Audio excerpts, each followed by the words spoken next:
Welcome to Red and Yellow, the podcast about all things to do with refereeing at grassroots level, looking at the laws of football, speaking to guests and trying to help you become a better referee, with Adam Humphreys and me, Ed Connell. Hello and welcome to episode 2 of Red or Yellow. Hello Ed, how are you? Evening, I'm very well, thank you. How are you? I'm not too bad. How was Germany? Germany was good. I went to see a Bundesliga game, and I know you're not a big fan of people criticising referees. Never. But the standard of refereeing in the game I watched was not good. Oh dear. It was a bit like Sunday League, and the Really? assistant, the assistant seemed to spend a lot of his time not being in line with the last man, which people like me can be forgiven for, but not the sort of professional referees, and spent a lot of time just chatting to the dugout, as though it was a sort of nice little sort of chat in the pub. It was very peculiar. Did he crucially miss any decisions? Yes, they did, and it was a bit of a disaster, but it was fun. Thank you very much. It's good to go and see some Bundesliga football again. And how's your week been? Well, I'm just aware there goes our entire German delegation of listeners. Huge swathes of German listeners turning off. No, I'm sure they'll be hanging in there because they know that law number 2 is a very, very interesting law.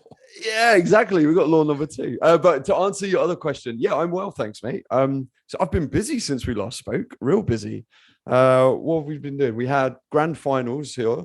So I was lucky enough to be 4th official on one state grand final. I think it's state grand final, like, I don't know, Brisbane-based grand final. It was for QPL 1, FQPL 1, which is like the second highest league that I'm allowed to do, third highest league in the land. So that was good fun, being 4th official there. And all the finals seemed to go well, and everyone seemed to perform very well. And it all, there was no right controversy or anything, which is kind of all you want out of a final. Fellow officials looked rather young, I thought. Yeah, well, no, I think it's more I'm rather old, my friend. Maybe it's that. Yeah. So one of the games they were young, because it was under 23s. So I think they could get away with appointing, more youthful. Well, they're like in their 20s. They're still adults, the referees. But yeah, it's amazing the difference in what they can do on a field compared to me, just because they're young and fit. And I'm old and decrepit. Yeah, but no, that all went off without a hitch, which was really lovely. And it was so nice. Like, it's only my first season refereeing here. So to be given kind of the honor of responsibility for finals and stuff was really beautiful and meant a lot to me. And then on the South Coast, we had FQPL 3 finals as well. South Coast is like the Gold Coast area. And that was good fun too. And I think and is that the season over for you now? Yeah, would appear so. I had an NPL women's game after on the finals weekend, and then I think that's it. I've had no more appointments. I think so no, it's been good. It's been fun. It's nice giving the legs a rest. And when does the season restart? I don't know, like January. I think we start pre-season December, January. Yeah, which is good. Right, what do you want to do? Do you want to go through Law 2 first, or do you want to like clear up any loose ends from last week? Well, you use the term clear up. I'm not sure I'm going to help clear things up, but I did raise last time the issue about liability. And I know that you went away and did a bit of research, and I've done a bit of research. And I think the first thing we should say is that the distinction needs to be drawn between affiliated football, which is what most referees are refereeing, that sort of leagues which are being administered by their local football associations, which in reality is the vast majority of games that people are refereeing. I was only making reference to unaffiliated football because that still happens in some LGBTQ leagues. Yeah. But so let's just focus, I think, on affiliated football for the time being. I raised the question last time as whether or not referees had liability, and my gut feeling was that they had potential liability. You did a bit of research because there's some reference to it in the laws, aren't there? There is, which is interesting. I wouldn't call it research. I literally just looked in the laws, found it, and then sent these screenshots. I mean, calling it research is giving me far too much. No, please don't. It's not realistic at all. Everyone knows I'm a creative type, not an A type. So not at all. Yeah, but like Law 5, the referee, which we'll obviously get onto later on, says that a referee or match official is not held liable for any kind of injury suffered by a player, official or spectator, any damage to property, and any other loss suffered by an individual, club, company, association, or other body, which is due or may be due to any decision taken under the terms and laws of the game in respect for normal procedures required to hold, play, and control a match. I suppose the argument there could be, well, if the referee lost control of the game, that's what caused injury. But yeah, so the laws of the game clearly state. Whether that holds up in a court of law is a whole other deal. But well, my concern is that I don't think it actually does. I think that's probably designed to encourage people to appreciate that as you enter into a game of football, you do so at your own risk, and it probably would discourage people. But actually, I think there is still causes of action. I know you're not going to like me for saying this, but and my reservations, I think, are borne out by the fact that when I was doing research online, lots of FAs flag up to you insurance packages that you can buy as referees. So interestingly, most of the FAs flag up an insurance scheme that you can join, right, which covers you for precisely these sorts of things, for people getting injured, and it sets out the benefits to you. So it sort of sets out for you what the potential claims might be and the value of what the claims might be. So to give you an idea, loss of sight in one eye, you can get covered for up to £20,000 cover. So obviously, but is that for the referee to be covered? Not yeah. So if he lost his eye, not if a player lost their eye. It must be for players. It must be for players because if someone becomes injured whilst participating in an activity, they can incur significant financial losses. And yeah, no, it says here covered. Yeah, referees. Well, you've got me puzzled now because I was. That sounds like to me that's like insurance for players. No, this is definitely for referees. Okay. But what you've got me puzzled by now is whether or not this is getting cover for the referee in case something happens to them. Yeah, I think that's probably what it is. Do you think that's what it is? Yeah, I think that is what it is. Oh, in which case then maybe my point's not. Wow, then. I out-researched Ed. Yes, I'll take that as a win. Yeah, I suppose if anything else, the fact it's in the laws of the game, it deters anyone from trying to sue, right? Because you could just go, well, the laws cover me, job done, and hopefully that would cool off any hot heads as they analyze whatever may or may not have happened to them. Right? We get lots of good feedback from last week? We had some feedback. Yeah. I mean, I would. Well, I said it was good feedback. You should sound more encouraged about it. We're meant to big the podcast up, mate. You shouldn't sound so British about it and be like, "Oh, well, it was what it was." Well, no, I obviously haven't finished reading through the thousands of emails that we received, the millions of reviews. But no, the feedback, I've had feedback from various people. In fact, a friend of mine who's not even a big football fan very kindly messaged me this evening, and he said, I'm not a football fan, but love the podcast. I found it really interesting. And he said there's a great rapport between the two of you. Looking forward to the next episode. Which I thought was very sweet. That's very sweet. That's warmed my heart. Thank you. What's his name? Let's thank him. That's Owen. Thank you, Owen. Lovely. Michael Owen? No, certainly not. No. No. Did you say my friend called Owen? Yes, my friend called Owen. I thought it said Michael Owen. I was going to say he is into football. I had lots of people as well just say it was really friendly. They enjoyed it. Thought it was interesting and stuff like that. So nothing quite as formal as that other than like the odd message. It was good. But no, it's really lovely. So yeah, thank you. Thanks for everyone who's listening. Don't forget to leave us a review. Oh, we're meant to do that at the end, aren't we? Yeah, we can do that. Remind people at the end as well. But so it's good. So look, we can talk about law number 2. The ball. Well, I know you can't play football without it. You can't, but I mean, I said last week law number 1 was pretty dull, and obviously hadn't by that stage reminded myself of law number 2, which I'm afraid actually is worse than law number 1, and there's not even a great deal in law number 2.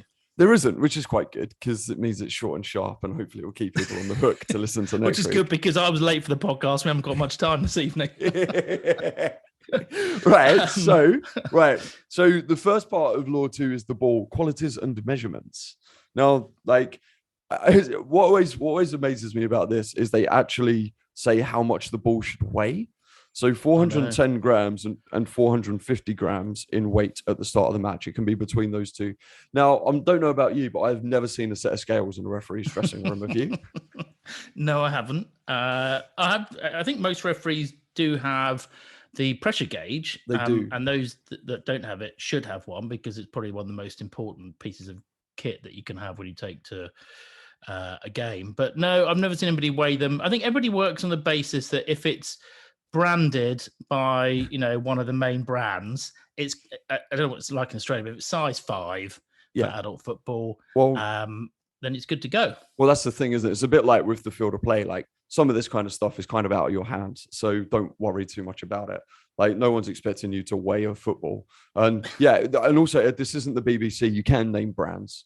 Like, we don't have to be neutral. We don't have to go. Available. Yeah, we don't have to be like, you're using a Nike size 5. Other brands are available. Oh, good. Because I can't do my fun facts without making reference to specific brands. So. Can you imagine? I'll have to put a disclaimer in at the end on what has been referred to as my camp outro. I love that. Yeah. So I found that interesting. Now, this is the other thing I find interesting about it is I always thought, you might remember, because I'm not very good at remembering things like this, now in Law 2, it says of a pressure equal to 0.6 to 1.1 atmospheres at sea level, right? Now, this doesn't really matter if it's at sea level because no one's going to worry about that. But I always thought it was 0.8 to 1.1. Have they lowered that? Honest answer? Don't know. I don't know. Yeah. No, I don't know. Because I always just look at the pressure gauge, which has got the sort of the parameters on it for what's a legit pressure. No, so I haven't noticed that. Well, hopefully someone who's got a better memory than me might be able to tell us, because I always thought it was 0.8 to 1.1. And I even referenced that because we got a question on Twitter about it, didn't we? And I put that in, and then I read the law and I was like, oh no, it's 0.6. So I'm wondering and the reason I find that interesting is because I wonder if they've lowered it because they're worried about concussions and heading the ball so much and stuff like that. So they've taken some pressure out of the ball. Possibly. But I have to admit, that's not something I've spotted if they have changed it. But I think from a practical point of view, the pressure of the ball is probably the most important thing, isn't it? I mean, I don't know about you, but I normally ask at the start of a game if they're planning on using more than one football, which most clubs do have now, that I ask them to sort of show me which of the match balls so that I can test the pressure on all of them. And you sort of put them in an allocated place so that when a ball's being replaced, you don't have to go through that ridiculous process of picking it up and sort of pressing it to make sure it's the right pressure, because that's all meant to be done at the start. Yeah. And the thing is with that, I always find if a player, like the biggest issue with this is when a player thinks the ball is flat or when a player thinks the ball's not pumped up enough and they start complaining about it. If one of them complains about it, they'll all then start complaining about it. Even if you say, no, it's fine, it's fine, it's fine. So my attitude has always been when someone says the ball's flat, rather than fighting them and going, it's fine, I've checked it, I'll just say, all right, we'll get rid of that ball and we'll get another one on. And normally the one you get on is exactly the same, but the players just don't realize it and it's fine. I was also going to say that normally that ball then goes out and the original ball comes back on and everyone's fine with that as well. Exactly. And sometimes players are just going to find the most irritating thing to try and get to you over, and it's just pointless. It's pointless standing there. It's also pointless saying, oh, roll it to me, giving it a squeeze. No one has ever squeezed a football and gone, oh, that's 0.5 atmospheres. Or oh, that's a bit hard, that's 1.4. We can't have that. Although, to be fair, doesn't happen, does it? You do have a feel for it, don't you? When you referee, you can tell by pressing a ball whether it's over or under inflated. Generally speaking, I mean, not accurately, but no, exactly, not to the point that you really need to be that accurate. But you can go, you can play with that or not. But I don't think players have that. I'm not sure players have that. What's the word? Barometer? Would that be the word? Like internal gauge within them to be able to know that, because they're not. I don't know. Anyway, the other thing I used to do when I was a referee, like when I first started, was I used to pump balls up quite hard, because I'd be like, I used to hear other referees say this as well. And I'd make it as hard as possible to knock some sense into them, which I now completely and utterly, totally have reversed, having watched many documentaries on head injuries and stuff. So do make sure you are within the parameters. Basically, that's what's most important there. I would say that you get at least once per game. I'd say someone complains about the ball pressure required to be replaced. Maybe I don't want to sound like a snob, not on my level. They trust we've done our job properly, but in the park they definitely do. They definitely do. No, absolutely. So that's like the physical makeup of the ball. And then replacement of a defective ball. So if the ball becomes defective, what do you have to do, Ed? Do you know? You have to, well, apart from replacing it, stop play. Yeah, stop play first. Yeah. Replace the ball, obviously. And then how do you restart play? Presumably, if it's just been a free kick that's been taken or something like that, you go back and take the free kick again. If it was defective in the course of play, it's a drop ball scenario, I assume. Yeah, correct. Yeah, so play is stopped and restarted with a drop ball. If the ball becomes defective at a kickoff, goal kick, corner kick, free kick, penalty kick, or throw in, the restart is just retaken. And if the ball becomes defective during a penalty kick or kicks from the penalty mark, as it moves forward and before it touches a player, crossbar or goalposts, the penalty kick is retaken. So that basically means if the ball explodes in midair. Yeah. Which I don't know if you've ever been refereeing and seen a ball spontaneously combust. No, I've had a ball that's obviously lost its pressure during the course of the game. Yeah, of course. Because there's been a problem with it, the valve's gone or something. But yeah, that's about as dramatic as I've had. Yeah, and then it says the ball may not be changed during the match without the referee's permission. Obviously, that doesn't mean like a multi-ball system. That means actually saying that ball's no good to use. We need to find a replacement ball. But the other thing I'd say about that as well is like 99.999% of the time, if someone's moaning about the ball, just always check it at a stoppage in play. Don't stop play because the ball, you think you need to check the ball unless the ball has like split in half or come completely defective. That's kind of the most important thing there. And then the third part of Law 2 is additional balls. Additional balls which meet the requirements of Law 2 may be placed around the field and their use is under the referee's control. And that's it. That's law number 2 done, isn't it? Yeah. We asked for some questions, didn't we? I sadly didn't get any on Instagram. Clearly, my Instagram following is not football interested. But we had some on Twitter, didn't we? Or were they joke questions? No, I think they're probably joke questions. Somebody posed a question about why does the ball have to be round? To which I loved my reply. I can't remember what your reply was. My reply was that if it wasn't round, it would be rugby. Correct. What was your response? Well, Law 2 gives us the answer. The ball is not round. The ball is spherical. Is that right? Yeah. All balls must be spherical, made of suitable material of a circumference between 68 centimeters and 70 centimeters. So they're not round. They're spherical. But isn't spherical just another word for round? No, spheres no, because a circle is round. Yeah. But it's not spherical. Oh, see. So it is round, but it's just not two-dimensional is what you mean. Whenever Ed goes, oh, I see. That's basically code for you're being an arse. Well, exactly. So that's really that's all there is law, law number 2. Yeah, we're whizzing through them, aren't we? We are whizzing through. We should have probably way. Done law 2 in combination with another law, really, shouldn't we? Because there's not much to this one. But would you like my interesting facts about the football that I managed to discover? Used to be a pig's bladder. Did Nike make those? Did Nike make the pig's bladders or not? Other brands are available. It did used to be. It wasn't just a pig's bladder, by the way. It was a pig's or sheep's bladder. Oh, interesting. That was blown up, obviously, by sort of lung power, knotted at the end. And the reason...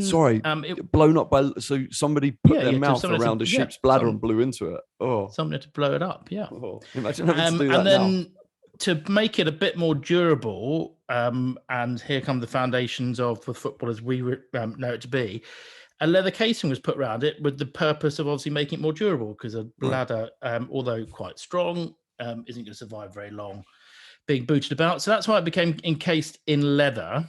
And it wasn't until the 1862 when there was an actual rubber bladder made. It was invented in India, and it was a rubber bladder that you could pump to inflate, and which meant obviously the ball kept its shape. And that was the biggest transformation.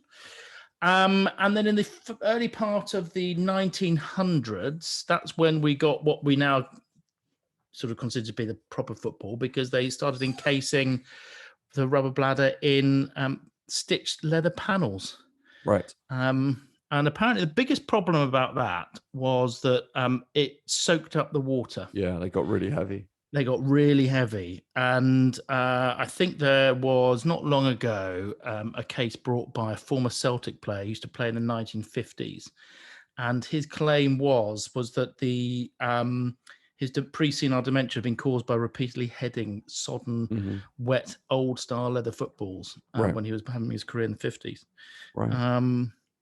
And do you know, Adam, when the first completely non-leather ball appeared in use? 2004. No. Oh, okay. It was the 1960s. Okay. You're only so out close. by about half a century.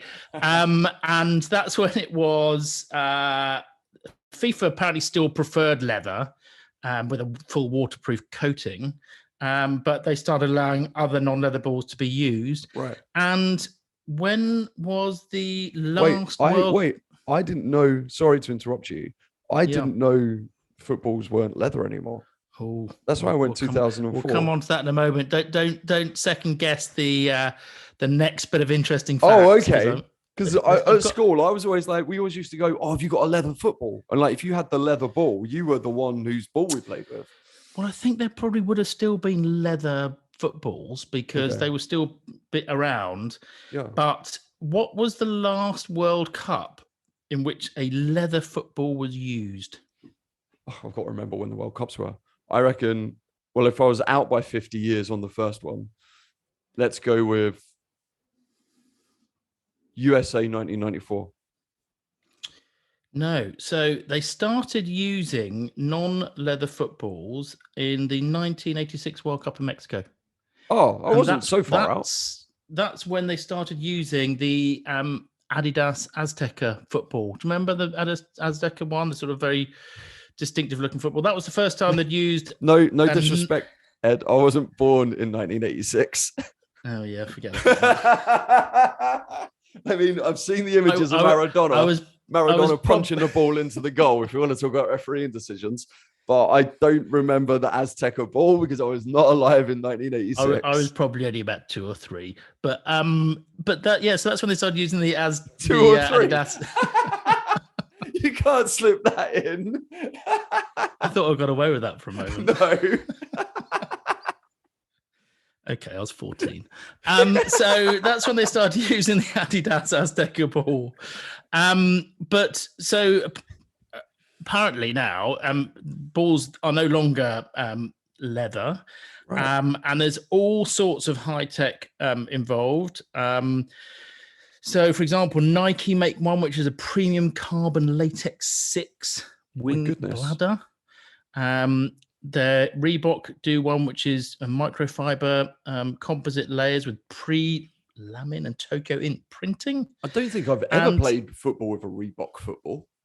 No, I don't think I have either. And then we've also got gas-filled micro balloons of equal size and equal distance apart using a syntactic foam, which is made by Adidas. So the technology of the football has gone crazy, apparently. Do you ever kind of think they probably just put all these words on it for marketing and actually it's still the same football Mitre used to produce in the 90s? No, do you know what? I reckon there probably is a great deal of money that go and research goes into this because they want to be sort of the next big thing. They want it probably to be the brand that's adopted for the World Cup or for leagues around the world. And so it's probably is big business if you think about it. They're bloody expensive, like here. So each club has to have balls, has to have like at least 3 balls per game, and like they're all like it's dictated to by Football Queensland what ball each league has to use, and like, you know, the clubs are always saying don't lose them because they cost us like $300-400. I'm like, for a football. They're like, yeah. I was like, I could get one. I sports shop cheaper than that. Researched it for for a while actually, but the last time I refereed a tournament where we'd been given by one of the sponsors, you know, some new balls. I remember sort of them saying that, you know, they're about, I think it was like £100 each or something. Yeah, they're pretty expensive. So more expensive than you'd need to play football within like the park or school or whatever. Yeah, I mean, you can pick up a ball that's good enough to play a match with for probably about 10, 15 quid in a sports shop, to be there's perfectly honest. nothing in the laws of the game that says it has to have microfiber equal beading. It just has to be No, made of suitable material. exactly. Do they Indeed. define suitable? Well, exactly. I There we go. imagine, would a pig's bladder still be suitable? I don't go and play football with a pig's bladder because that probably will become defective once you've kicked it.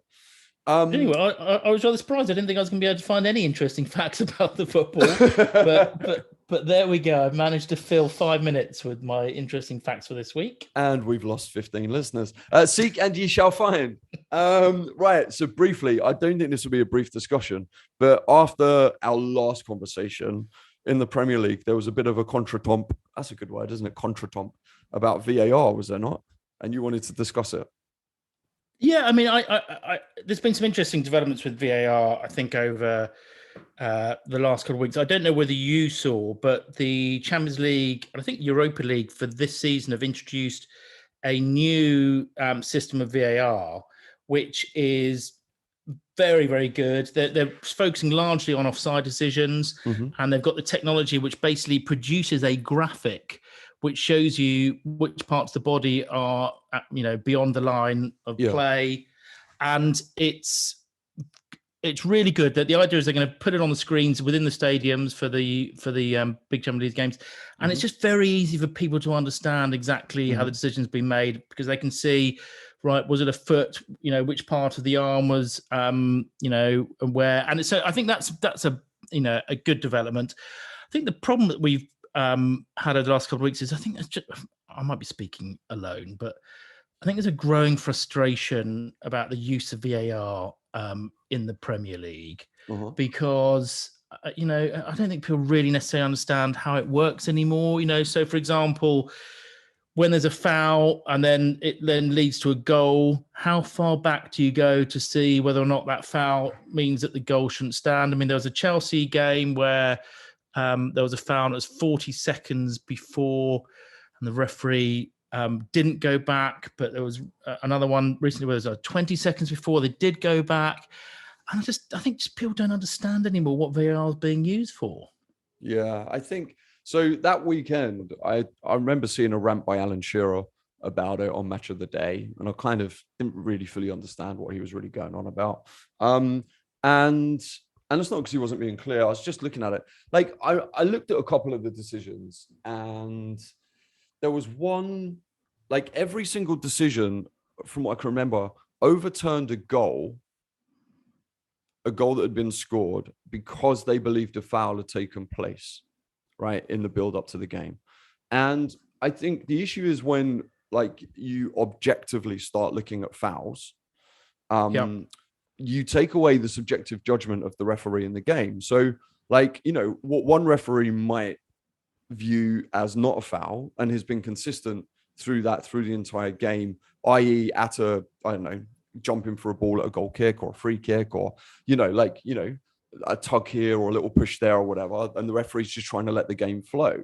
Suddenly, because a goal's got scored, the standard that referee has set throughout the game, now a goal's been scored and that might have happened in the build-up to that goal, suddenly that standard has been completely undermined, and it takes away the subjective consistency of the referee on the field, because objectively they've seen something that is objectively against the laws of the game. Now, I know when I'm refereeing, like, little decisions like that, I judged them based on a couple of things, like the context of the match, like if I've got a spicy game and I've got two clubs who hate each other, or necessarily, whether one team's clinging on to win, if I need to kill the game, if I need to get control back, like I'll get more picky about little things. But if I had somebody on the sideline kind of objectively going, that's a foul, that's a foul, that's a foul, and I'm like trying to let the game flow, it would just slow everything down. I'm not sure I'm a huge fan of VAR getting involved in fouls only leading to goals if they're not going to get involved in all fouls on the pitch. And obviously they're not going to get involved in all fouls on the pitch, because that would kill the game. So then they shouldn't worry. They should let the referee be the referee. Having said that, there was one that happened on like the halfway line, and the guy ran the entire length of the half and scored a goal, and he clearly pushed the defender. And in that case, it was useful that VAR saw it, because the referee didn't, just because of how fast play broke. And so, there's two sides to every every rule. And I think the other thing with it as well is, like, I looked at the West Ham decision, like, and I can't remember what team it was against, but the keeper came rushing out. It might have been against Chelsea, actually. Goalkeeper came rushing out, and the West Ham player, he's tried to avoid the contact, and in doing that, his foot has made contact with the goalkeeper. A goal's then been Chelsea scored. game, Yeah, and they've slowed it down so much that it looks like the player has kicked the goalkeeper, when actually, I think at full speed, it looks more like the goalkeeper's trying to take out the player. I mean, there's no way I think that was a foul, because at full, when you slow anything down to the nth degree, when you slow anything down, it always looks a lot worse than it actually was in reality. And I don't think anyone on the pitch was moaning that there was a foul there, because in reality, they saw it as just natural kind of football taking place. I think the for me, if we are going to keep it for more than just sort of things like offside decisions, I think we need greater transparency. I think that greater transparency would help everybody understand what the parameters are and how people are making their decisions. I simply can't understand why we don't have the referees' discussions with VAR being audible as they are for rugby. I mean, the only argument I've ever heard against it is the language that you'd hear from the sort of players around, but I mean, that can be sorted out. But it's not from the players; it'd be from the referees.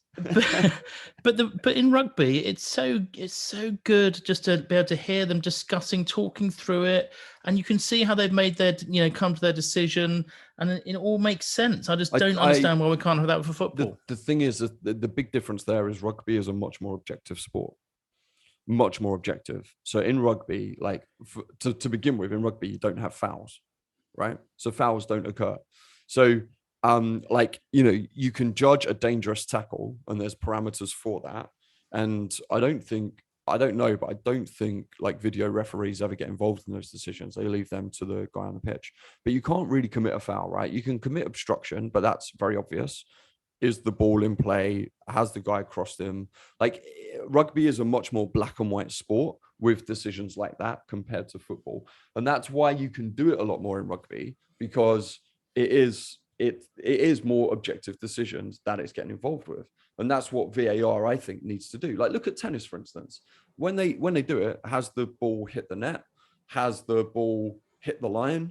Like, and that's it. Just objective black and white decisions where they use technology to define that. When you get involved looking at fouls, kicks, pushes, tugs, things that are so much more subjective, it muddies the water a lot. And that's probably why they're not willing to release the discussions with referees, because every week it would be a slightly different area that they're looking at. Well, it'll be interesting to hear. I know that I know certainly some of my friends who listen have either refereed both football and rugby in the past. Right. Might be interesting to hear from them to get their perspective on, why they think that, whether we should have referees mic'd up or not. But so it's going to be a source of controversy. I mean, the weirdest thing of all is that VAR is being introduced into the Scottish Premiership this year, halfway through the season. That's a bit strange. Yeah, I know. It is a bit strange, really, because that means, it's obvious what the problems are going to be. But so curious decision, but that's what's happening. But I was only going to raise one other thing, and it's an opportunity for me to promote our Twitter account, because for those of us who are following on Red or Yellow Pod on Twitter, at Red or Yellow Pod. I don't even think Red or Yellow Pod. No, I don't think you are. But I tweeted earlier on today quite a funny tweet from the Sport Bible, where you'll see it on the video. But a referee in the Serbian lower league disallowed a goal after going to watch a replay on a fan's phone. So amazing! He runs across the sidelines and has this sort of amateur VAR moment on someone's phone, and then disallows the goal. I think for listeners, that's not the way to. You either have proper VAR or it's not VAR. Yes. There's no hybrid. Well, here in the UK, not in the UK, in Australia, a lot of the games are videoed. So they have like this amazing camera that clubs set up, and it videos the whole game, and then they stream it on YouTube. And I think you sometimes get like guys watching it in the dugout, watching the YouTube feed in the dugout, and then they've tried to use that against the referee during the game. And so they've had to ban, you're not allowed to watch the live stream in the Oh, really? dugout to influence the game at all. But then at half time, if you've had a controversial decision, we're always in. We're like, get the YouTube on. And we look at it and analyze it. And then which makes sense because then we can come out and we can go, guys, we've looked at it. You've got no argument. We've looked at it. It's done. And then they might go, yeah, we've looked at it as well. And you're right. So sometimes it helps. Sometimes it hinders. But in fairness, fair play to that referee, willing to have a look, willing to make a strong decision based on better information being given to him. I wouldn't recommend it though. I'll also tweet, if I haven't done already, there's a really good tweet that explains the changes to VAR for the Champions League and Europa League this season. And it shows the technology and the graphics. I'll retweet that because that's a really, really interesting thing to have a look at. But yeah, obviously give us a follow. That's one way of which you can get in touch with us is to message us on Twitter. And I think people know our personal social media accounts, don't they? Because we sort of been putting stuff out on Facebook and Instagram. So I'm you can look on Instagram and wherever else. I'm the gym starter at _gym_starter. But if you just type in gym starter, I'll come up. And Ed, why are you an Eskimo, by the way? I've never understood that. I'm an Eskimo because my initials are ESC. Right. And so when I was growing up, I thought if I ended up having my own company, it would be Eskimo. Right. So, okay. That's quite good. There we go. So I suppose the next question is for listeners, if they can't I'm think Eskimo of 28, by the way. Eskimo 28. ESC. On Instagram, but you're not on Twitter. On Instagram. No, on Twitter thing, I'm just Eskimo, aren't I? You are, yes. So the question I'm going to put out to listeners for next week is guess Ed's middle name. There we go. Get in touch. That'll have the inbox full up again. Or you can get in touch and ask us about the players, which is the next law, isn't it? It is the next law, yeah. Exactly. Law 3. Well remembered. Whizzing through. Which, with a bit of luck, we'll probably do in a couple of weeks' time if we can. Right. Just book it away and we'll get back on the airwaves. Right. Well, I think that's it for law number 2. So what time is it again there, Adam? It is 6:27 a.m. Right. Well, I wish you again a very happy weekend. You too, and, my friend. I'm going to have to start looking around for interesting facts about the players, which is quite a broad subject. So I'm sure I'll be able to find something. Yeah, I'm sure you will. 22 on each side. No, 22 on the pitch. Right. Awesome. Well, thank you for, I hope you have a lovely weekend too. Are you off to see any football this weekend? No, because of course there's no games this weekend because of the passing of Queen Elizabeth II. So, or there is some, but not very much. So, no, Chelsea game was a game against Liverpool, which was due to take place on Sunday. It's been postponed, obviously, for policing reasons. So, no football for me to go and watch live this weekend, but I'll be watching some on TV. That there is. Should we do like a minute silence on the podcast? I mean, that would make for great listening, wouldn't it? No, we'll show our respect some other way. The way you looked at me there, you're like, is he serious? I think he might be serious. Right. You have a lovely weekend, my friend. You too. Take care. See you soon. Ciao, ciao. Bye. Thank you for making it to the end of another episode of Red or Yellow. You're clearly a very fit listener. May I gently remind you to subscribe wherever you get your podcasts. Tell all your friends. And don't forget to please share it with any refereeing groups that you may have. Good luck on the fields out there this week. And if you have any questions, please make sure you send them in to us on social media. Voice notes or written questions would be brilliant. And we will, of course, include them in the podcast. Have the most wonderful day. Ciao, ciao.